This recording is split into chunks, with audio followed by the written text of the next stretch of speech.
Hey guys, I'm Rich from NeoWin, and today we're unboxing the LG V50 ThinQ, or Think. They might have stopped. Honestly, this brand just kills me.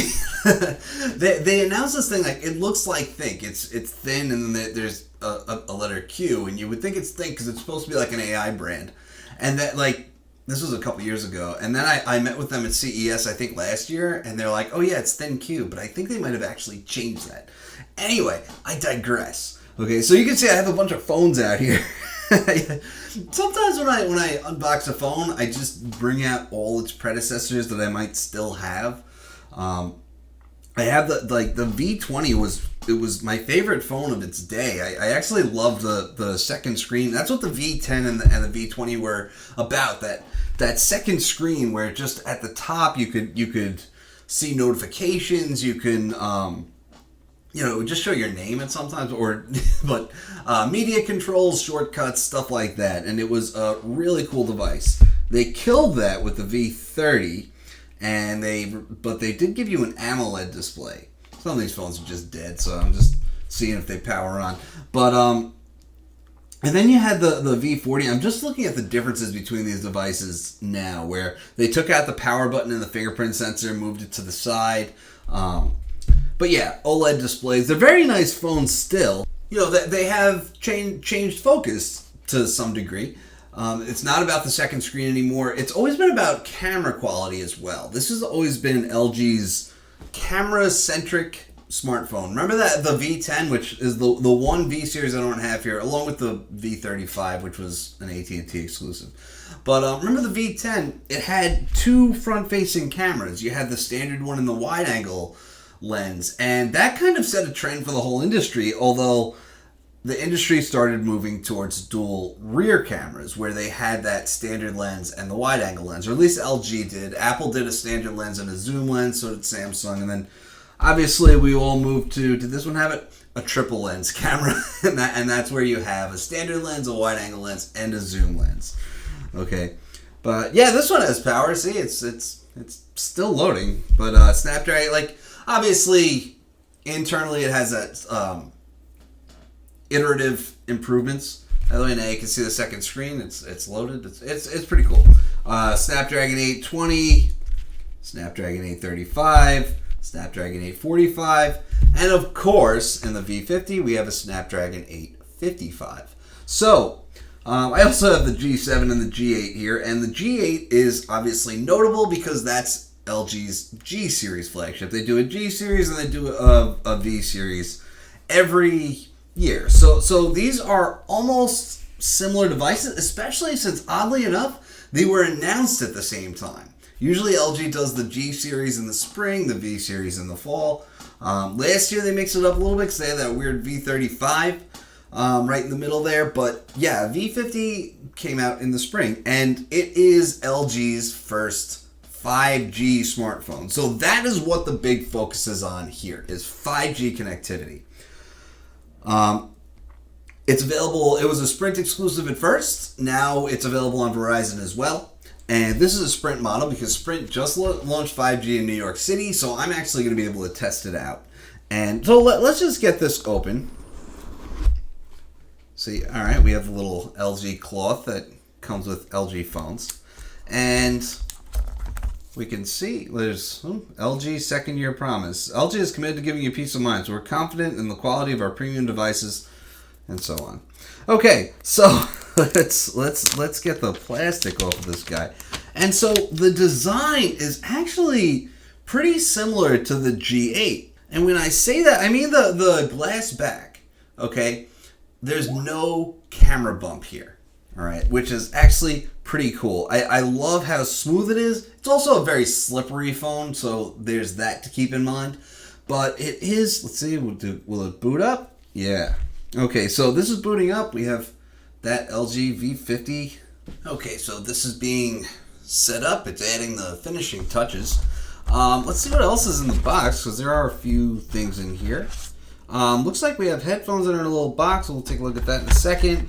We have a USB Type-A charger. Jeez. All the stuff you have to agree to set up an Android phone. Or, well, really, an LG phone. USB Type A to Type C charger. This is going to be a, looks like it's a 15 watt charger. Kind of hard to tell.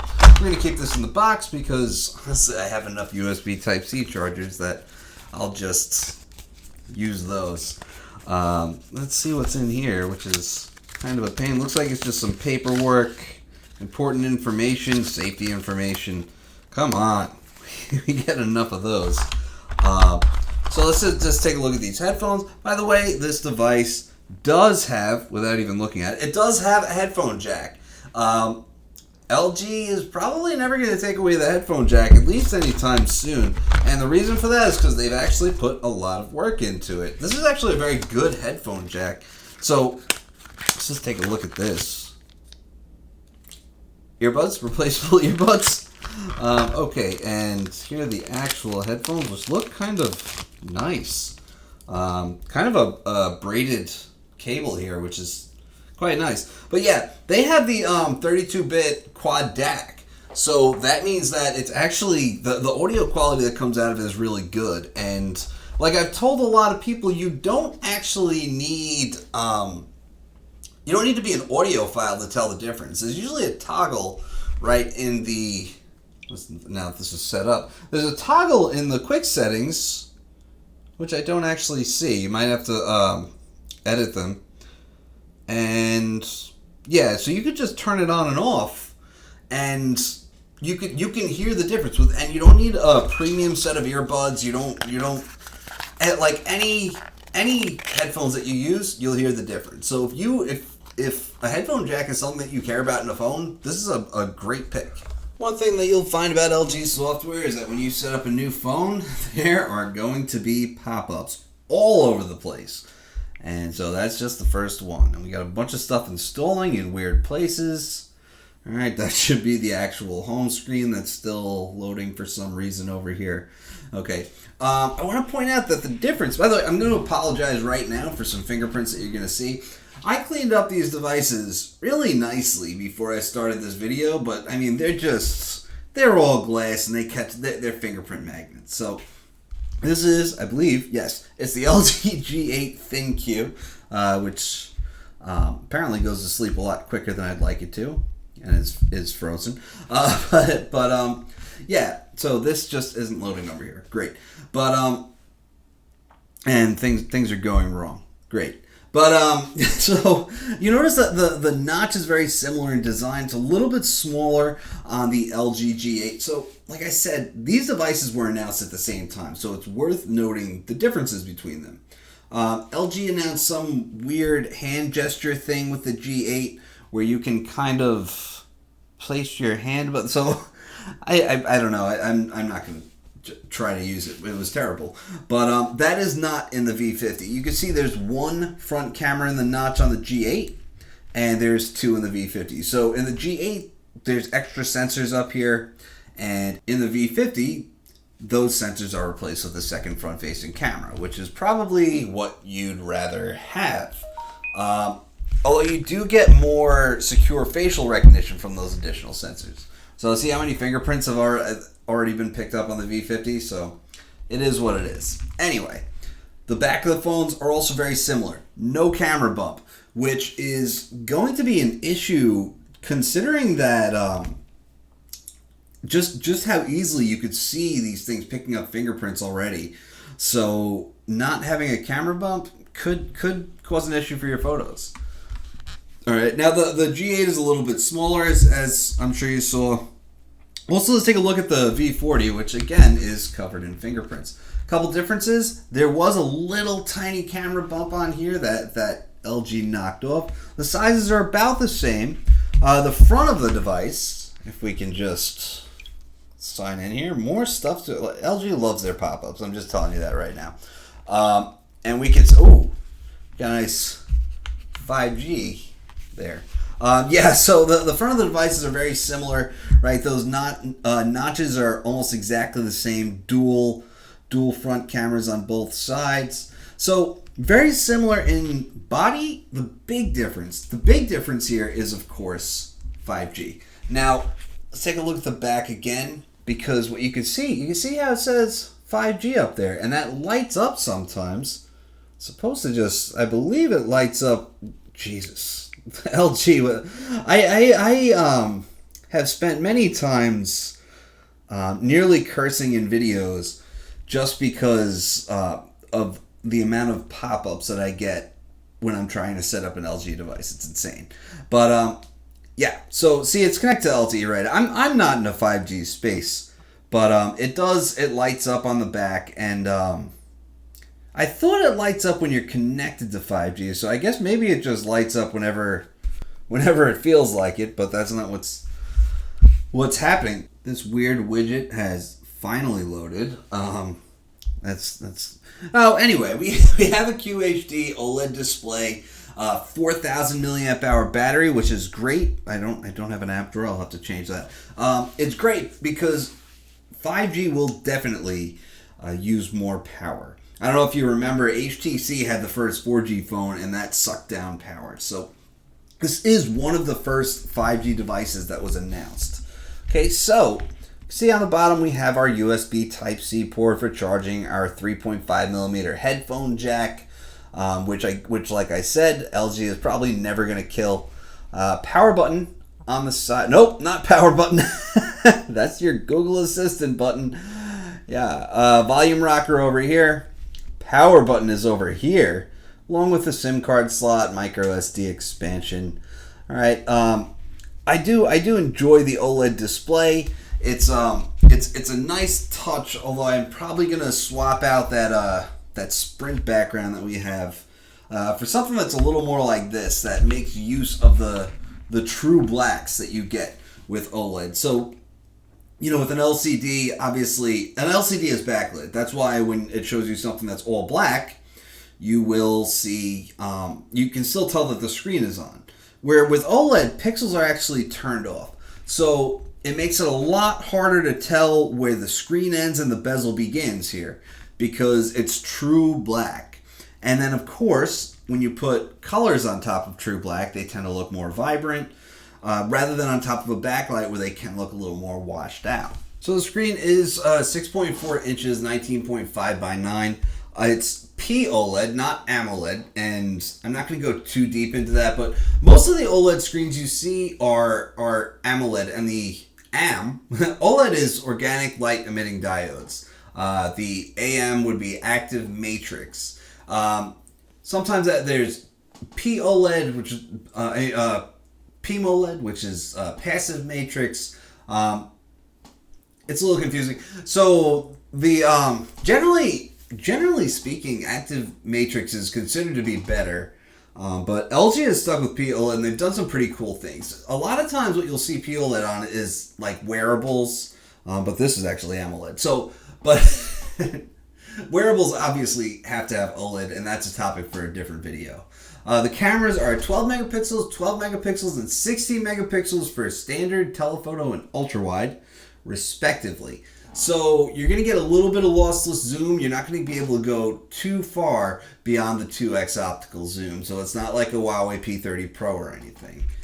Like I said, 4,000 milliamp hour battery, because this thing, I assume it's going to suck down power, at least when I go testing out 5G. I am going to head into the city as soon as I can to test this out. I do also have a OnePlus 7 Pro on the way, and so I'll be able to test that out as well. Very cool stuff. Weighs in at 183 grams. But the front cameras are 8 megapixels and 5 megapixels. That's 8 megapixels for the standard one and 5 megapixels for the wide-angle lens. So this actually has a total of 5 cameras, which is pretty cool considering that the LG G8 only had 3. I think we were all hoping that the G8 would have a triple lens rear camera. It doesn't. The one that they put out in Korea did, which is a real bummer for anyone outside of Korea. So I am a lot more excited about the cameras on this. I do love that there's no camera bump. That's something that we've really gotten away from in recent years, is just the idea of not wanting a camera bump. Like I have the Honor 20 Pro here. This thing is massive. So I like that. I like that LG's priorities are kind of different from everyone else's. If you look at their phones, it's almost obvious. Where Everybody else is putting a fingerprint sensor in the display. LG doesn't make a single phone that has the fingerprint sensor in the display. Everything is right here on the back. They still have a notch when other companies are coming up with solutions for not having a notch, such as like Samsung and Huawei can put a hole in the display for the front camera. LG's still got a notch. But at the same time, they're the only ones keeping the headphone jack, and in the areas where they're keeping it, like it's good. It's a good headphone jack. Like getting rid of the camera bump. Of course, you probably don't care about a camera bump once you have a case on it, but if you don't use cases, it's great. So yeah, it's a cool device, and honestly, I wasn't so excited about the G8, mainly because of those things that I mentioned, where other companies are doing really cool things with the camera. In-display fingerprint sensors are getting really good. But with this I am, and like the thing that makes it really different for me is, one, there's that third camera lens, which makes it a lot better. Two front camera lenses, and of course 5G. It's one of the first 5G phones. Samsung was one of the first as well with the Galaxy S10 Plus 5G. OnePlus did one with the OnePlus 7 Pro 5G. But there really aren't a lot out there, and you're starting to see the same ones on every carrier, even though they started out as exclusives. Like this one was exclusive to Sprint, now it's on Verizon. The Galaxy S10 5G was exclusive to Verizon, then that came to other carriers. Not sure if it came to Sprint. I know the Note 10 5G is available on Sprint now. So we're starting to see more 5G phones, and really they all have the same hardware as well. I mean, as far as 5G goes, like, they're all Snapdragon 855, Snapdragon 850 X50 modems. So, yeah, it's going to be really cool. So I'm going to have a review on this. It might take a little bit longer than usual this time, because I do have to go out to New York City and test out these blazing fast speeds. And Sprint uses sub-6 stills, which means that you should do a little bit better inside. Verizon's using millimeter waves, which means that you won't get 5G inside. Millimeter waves, the signal will be blocked by something as small as a leaf from a tree. And basically, the higher the frequency, the easier it is to be blocked by interference. So you have these millimeter waves, which are super fast. Verizon's promising things like 5 gigabits per second in some places. I've seen demos of 5 gigabits per second. On the other hand, where sub-6 isn't quite as fast, you can see up to a gigabit on this, but it will work indoors. So that's pretty cool. So I'm going to test this stuff out, and I'll have a review in a few weeks, and stay tuned for that. And also stay tuned for the OnePlus 7 Pro 5G unboxing and review that I'll be doing. So a lot of 5G testing coming up, and stay tuned for that. I'm Rich from NeoWin. Have a great night.